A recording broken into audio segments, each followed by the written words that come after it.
This was my first car that required a level of perfection and customization that I hadn't experienced before.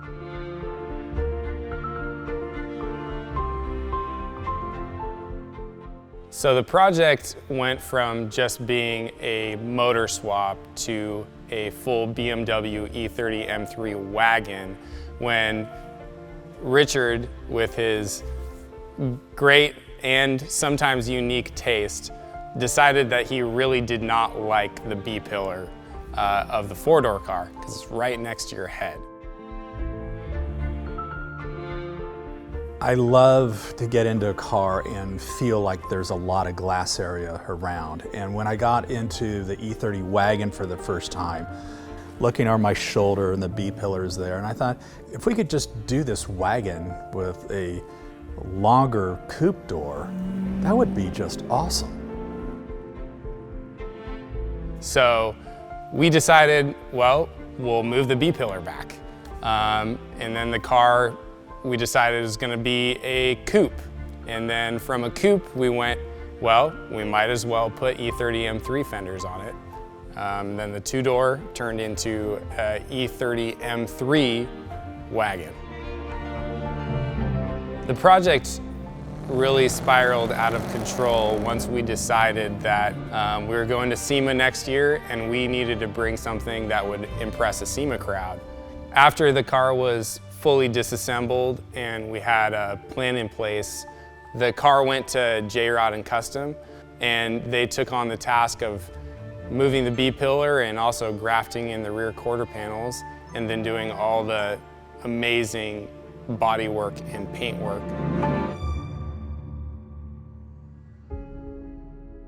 It's not something that typically comes through the shop, and we knew the level of detail was going to be high on this one. We got the M3 quarter panels, the two-door quarter panels, had to make outer wheelhouses to match up to those wider M3 quarters and flares. All of the trim around the side glass needed to get modified or made. All the metal work done, body and paint, and back to Griot's for final assembly within about 3 months, trying to make the SEMA deadline.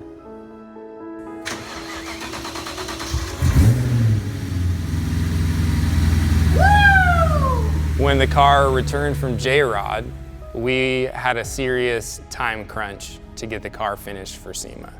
So we began to furiously reassemble the car to our standard with the goal of getting it out the door at the end of October.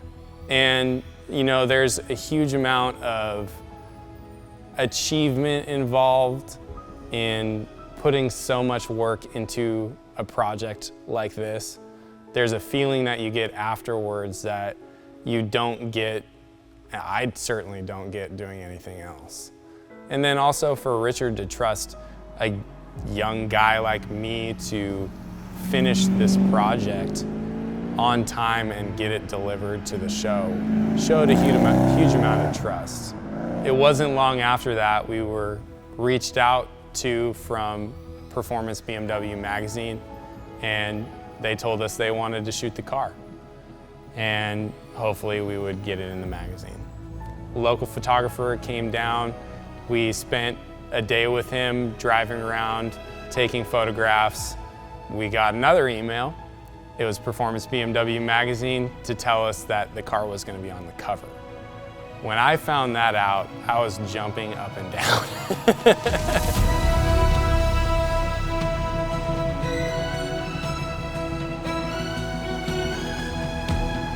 Performance BMW magazine has an annual competition for Car of the Year, and we were in a group of 12 cars for every month, and people could vote for the Detail Wagen.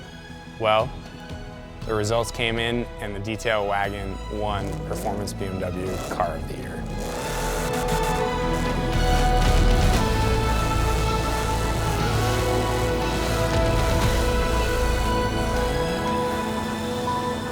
The Detail Wagen was really, a very early version of what we do now. but it was a great test bed for Griot's motors and establishing what we now do here.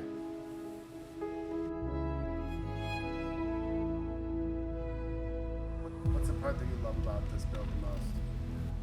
I think my favorite part about this car is driving it.